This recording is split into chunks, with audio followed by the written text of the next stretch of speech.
We know we weren't the first ones here.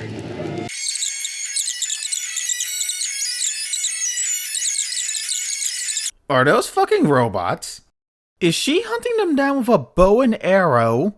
Horizon Zero Dawn, or better known as the game where you take down robots with bows and arrows in one of the most incredible looking open worlds I've ever seen. Oh, and also there's a story or whatever. You know, maybe Horizon Zero Dawn is a better title after all. As for that story jab, we'll get back to that later, but first, let's talk about Guerrilla Games. Founded in 2000 as Lost Boy Games, they were responsible for releasing such games as these, which weren't even important enough to have their own wiki page, before being bought by Media Republic in 2003 and rebranded as Guerrilla Games, where they finally released Shell Shock Nom 67. It did its best, but then they made Killzone and finally did okay enough to be bought by Sony. For the next 5 or so years, Guerrilla would be exclusively working on Killzone games before realizing that they should probably work on something else. Well, I mean, there's always the sequel to Nom 67. Oh. Okay, so new IP it is, and out of apparently 40 different possible stories, they go with the one about a hunter lady murdering the Zords from Power Rangers with bows, arrows, and a pointy stick. Sounds about right. This isn't me dissing the game, mind you. This is me completely understanding why director considered it the most risky of the projects. You don't just wake up one day saying, I want to make Cyberpunk 2077 BC. On the other side of things, Sony was reluctant about this project too, because apparently on all levels of the gaming industry, people are afraid of vaginas. So yeah, this was a pretty risky move, but they pushed through anyway, even reportedly cancelling another game to focus on this. It was revealed at E3 2015, people were confused but intrigued, then completely forgot about it cause FF7 Remake got announced. And then Last Guardian. And No Man's Sky. Yeah, this game got buried. I could be wrong, mind you, it has been years and I was busy dealing with this hellhole at the time, but yeah, I don't remember too many people being that excited about this game. No one outright thought the game was bad, it just wasn't seen as a big deal. Same thing happened at the E3 next year. They showed a trailer, it looked promising, guess what happened before? And then these happened. Even on Nintendo side, things were looking bad, like they only had 2 games for E3 2016 and one of them was Breath of the Wild, which was followed a few months later by the Switch reveal. Which soft announced Mario Odyssey only for it to be fully announced a few months later at the Switch presentation, with a trailer that pretty much dunked on anything Horizon had even shown by that point. Cap it off with Breath of the Wild being announced as a launch title for the Switch and releasing 3 days after Horizon Zero Dawn in a trailer so amazing it pretty much made the entire world forget what PlayStation even was? It was effectively game over. For all intensive purposes, this game was dead on arrival. I don't think anyone even remembered this game existed until the launch trailer dropped and our pre-orders finally got delivered. Hell, I didn't even remember this game existed until one day when I was working at GameStop, I found this in the storage room. And I was like, I mean, it would only be $70 with the discount, so... Turned out to be a good purchase. But even then, it was still stuck in my closet for years until they revealed the PS5 and its sequel. And holy shit, it looked great. And in that moment, I finally looked around and realized something. Despite everything, this game succeeded. It was a monster hit, one of the best-selling games on the PS4. It got bundled in a holiday system triple pack. It got nominated for multiple Game of the Year awards. We had a new PlayStation franchise. So with the sequel pre-ordered, I took it out of the closet and finally played the game. This guy's the fucking worst.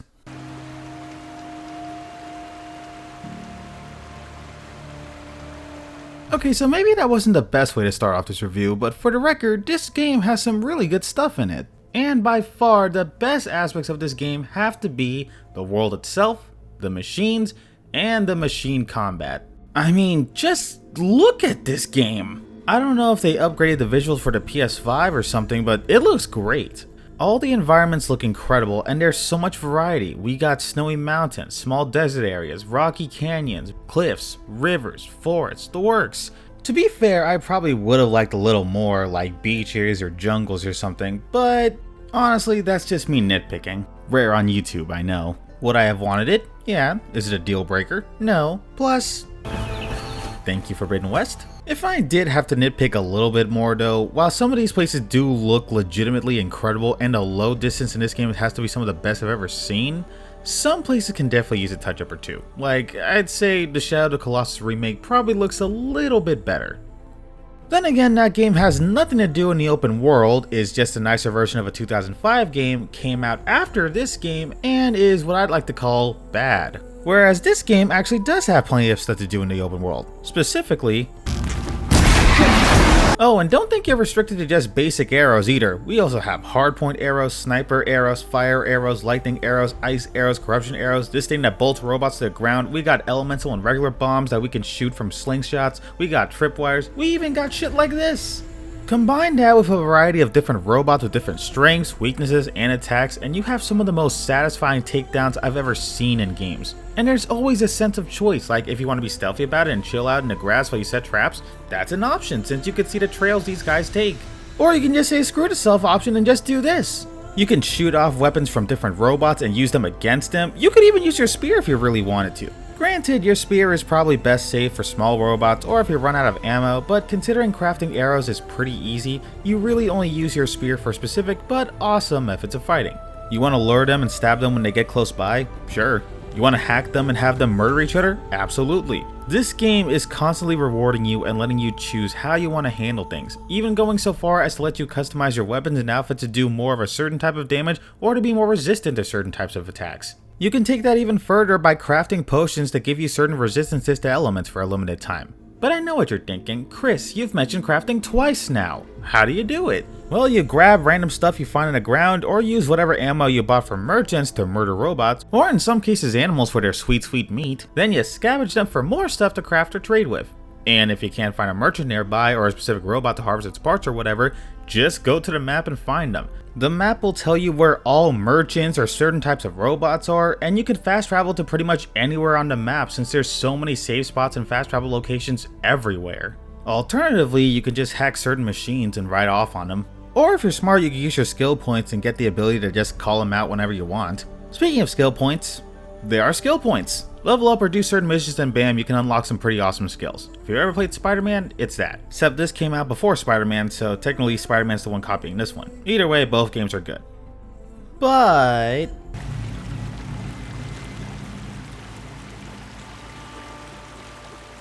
so this game has some pretty great stuff in it, even besides the stuff I mentioned, like there's these huge machines you could climb up to scan the surrounding area, or you got these dungeons you have to go through to be able to hack machines. This is really good side content. Wanna know what's not?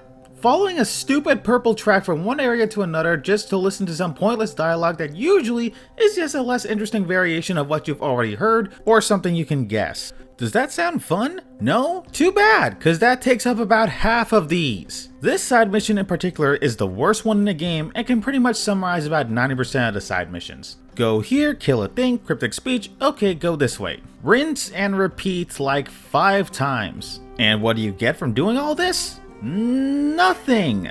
It just feels like pointless filler, and so many of the side missions are like that. Okay, to be fair, some of these side missions are actually pretty good self-contained stuff that, spoiler alert, does result in an endgame reward. Some. As in 11. Out of 22. Not counting the errands. Oh wait, I'm mistaken. Some of the things that count towards the endgame reward are errands. Which means counting both of them, only about a third of it actually means anything towards the ending. You could potentially make an excuse for some of these since they do extend on some of the characters shown in the story. But here's the problem about the characters. All of them fall into 3 categories. Who, OK, and Aloy. Aloy is the best character in this game and yeah, okay, that's probably a plus. We'll cover her more in the next section, but to summarize, she's a pretty good character, has a lot of good character development, and is kind of a badass. Now throw down that magnificent spear, and we'll let you live. You've obviously heard of me. You know what I'm capable of. Why do you think this will turn out well for you? I mean, you hear that shit? We love Aloy. Aloy's the best.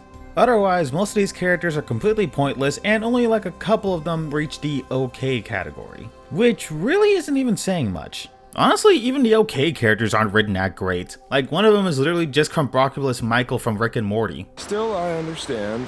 Leave it too long, your fingers itch for the bowstring.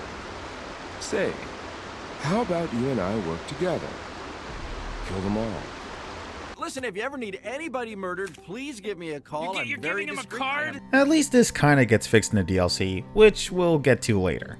Also, side note, I completely forgot about every single piece of music in this game. I know that seems like it's out of nowhere, but I literally just remembered, oh right, the music. And I had no other place in the script to put it. So it was either I just do this, or I just stop in the middle of the paragraph and go,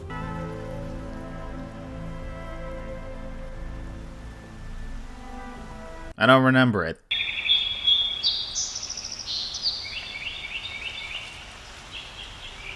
Hey, speaking about abrupt end to things, let's talk about the story. Now, to be fair, looking at the story from a complete picture as opposed to playing it, you do understand why it is the way it is, but there are some problems with it. Problems that are really hard to say without going to spoiler territory. So, in an effort to try to keep this spoiler free, and I'd recommend it as the story, while it starts slow, does pick up a lot in the middle, I'll give you a very vague idea of the story and then give you the time to skip to the next section. Cool? Cool.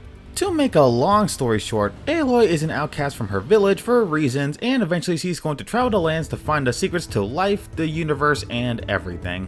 Okay, that should about do it. There's your time, you have 5 seconds.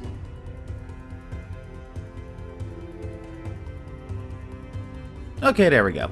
So, to actually summarize this as much as I possibly can, Aloy is an outcast at birth and is raised by another outcast named Ross. 6 years later, she finds a device on a dead guy called a Focus that lets her scan things, track things, communicate with people, and interact with a bunch of other technology from the old world. Tired of being an outcast, she trains for 13 years, goes through a trial called The Proving, and is then attacked by a group called Eclipse, who almost kill you until you're saved by Ross, who dies saving you. You wake up, are no longer an outcast since you won the Proving, and are named a Seeker that goes out into the world where you find out that all life on the planet died out 1,000 years ago because of out-of-control military robots that feed on biomass. Life was restored thanks to Project Zero Dawn and an AI named Gaia that shut down the robots and began to terraform the planet by creating robot animals that would do certain tasks. All former human knowledge was lost thanks to the creator of the military robots being a giant asshole. Eclipse is being controlled by a subsystem of Gaia named Hades, which plans to end all life on Earth again after being corrupted by an unknown signal, only to be stopped by Gaia blowing itself up, and is only still alive because of a guy named Silence wanting to learn about the old world. Oh, and you're a clone of the leader of Project Zero Dawn, tasked with destroying Hades and reactivating Gaia, which is why Eclipse is constantly trying to kill you. So, yeah, that's a lot. To be fair, this is told to you over the course of what I have to assume to be a 40-hour game, and it has to somehow lead into robots being hunted by primitive people. So, you're probably going to have to write a lot to get from point A to point B.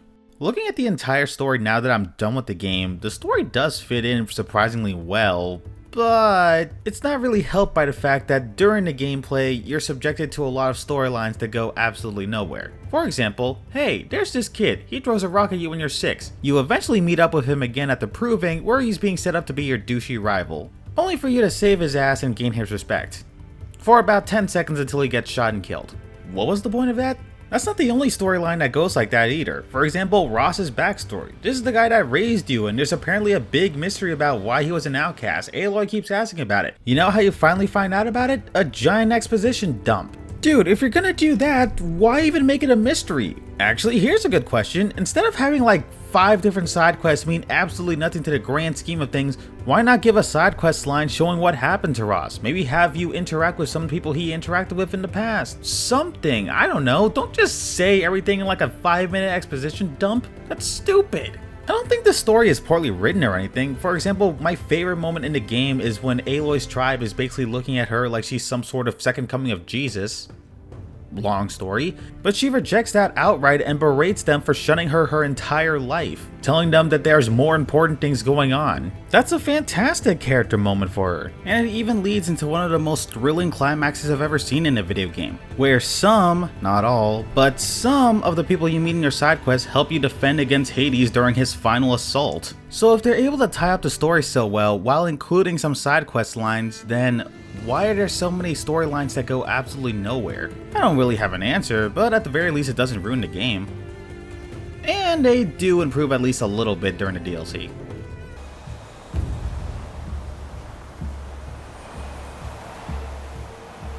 So I was thinking about making this its own video, but I didn't want to, so we're including it at the very end. Cool. Frozen Wilds was a DLC that released 9 months after the original game came out. It was generally looked at as okay, but like everything else I have problems with it. Oh boy, it's time for more bitching. Alright, to be fair, the DLC actually is pretty decent, all things considered. All the new skills they add are really good. They add some new weapons, but I mean, they kind of suck, but you know, whatever. The side quests are a lot better. Not because they have like a lot more to do with the main story, but because the characters in them have their own self-contained stories that are a lot more fleshed out and a lot better. One of them is just about a girl trying to upgrade weapons. Another one is about a girl trying to save her friend. And then there's this dude who you go through a metal dungeon with, and he is just the most upbeat guy. I don't know. I think it has more to do with the characters than anything else, just because they're a lot more likable this time around. It's not just a bunch of droll about tribes or some cryptic shit. This guy caused a flood by accident just trying to get a mirror. That's it. That also extends to the characters of the main story, which is actually pretty simple this time around. Basically, you hear about stronger, newer machines showing up in the northern lands and you go there to investigate. Turns out there's something going on in a nearby mountain, and yeah, that's about it. I mean, there is stuff about another AI making more machines because humans keep on hunting down the machines that are terraforming the planet, but that weirdly enough takes kind of a backseat to a story about two siblings, and the siblings are likable and have interesting goals and thoughts about stuff. I don't know, I like them. Well, that sounds all fine and good, so what's my problem with the DLC?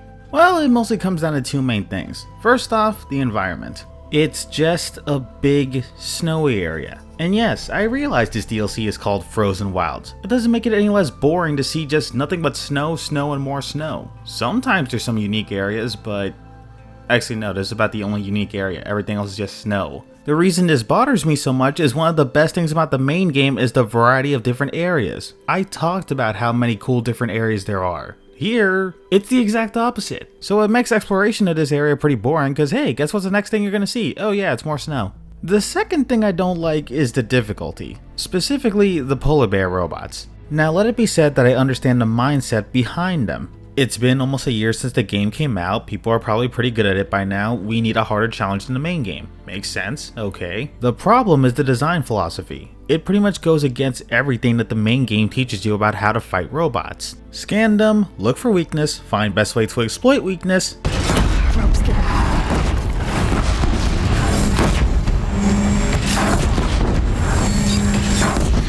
If you're overwhelmed or surrounded, trap them and hide while you think of a new strategy. Some machines do make this trickier than others, but for the most part, that's how you go about handling them. Beyond the fact that these things are strong, fast, have huge hitboxes, and have the ability to attack you from anywhere because why not, these things have three distinct advantages over the usual robot. One, they can negate pretty much any status ailment currently affecting them, including their own very specific weaknesses. Two, while mostly applying to the Frost Claw, they usually travel in groups, which considering they have more health than any of the robots outside of the largest group, are as previously mentioned fast and strong as hell, and are unable to be hacked until the very end of the DLC, yeah, you're not gonna have a good time. And three, they have a high chance of being a stronger variant of machine. Now to be fair, the main game also has a stronger variant of machine called corrupted machines. The difference is corrupted machines are all weak to fire and demonic machines are all resistant to everything. Meaning the only way to realistically do a lot of damage to these guys is by taking out their weak points, which are highly protected and take more damage than usual. And even then, a lot of damage is pretty subjective here. The irony in all of this is I actually had a decent time getting more footage for this after the DLC was over. Mostly because after the DLC, you have more tools and better areas to fight them in. Whereas in the DLC, you get thrown into a fight with the worst possible conditions imaginable. For example, fighting 3 powered up Frost Claws at once. With your only health being a guy who, out of all the weapons that are available in this game, chose to use an ice weapon in what is essentially the middle of the Arctic. Guess how that went?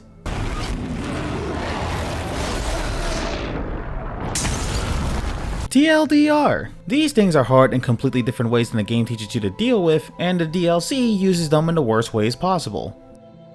Alright, I think that's about it. Time to wrap things up.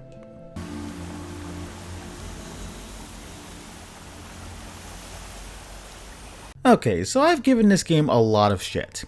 None of it undeserved, mind you, and even then I still skipped on a few things. The lack of any real boss machines except for 1 or 2 of them are pretty disappointing, and being expected to take human enemies seriously when you just fought a robot T-Rex is... I mean, I don't even need to finish that sentence. But this is the first game in this franchise, and is also wildly different from the last major franchise these guys were involved with, so I feel like I should give them a little bit of slack. This game set a fantastic foundation for a franchise, and the sequel already looks like it's doing great with it, so I'm sure it'll be fine. The only other thing I could really recommend is like a secret area or dungeon, like just another hidden area for you to do post game. That'd be really cool. But for now, the only thing left to do is leave you guys with this and enjoy everything the sequel has to offer. For roughly a week until Elden Ring comes out. Sorry guys, it happened again. Also, just gonna throw it out there, giant kaiju-sized super boss.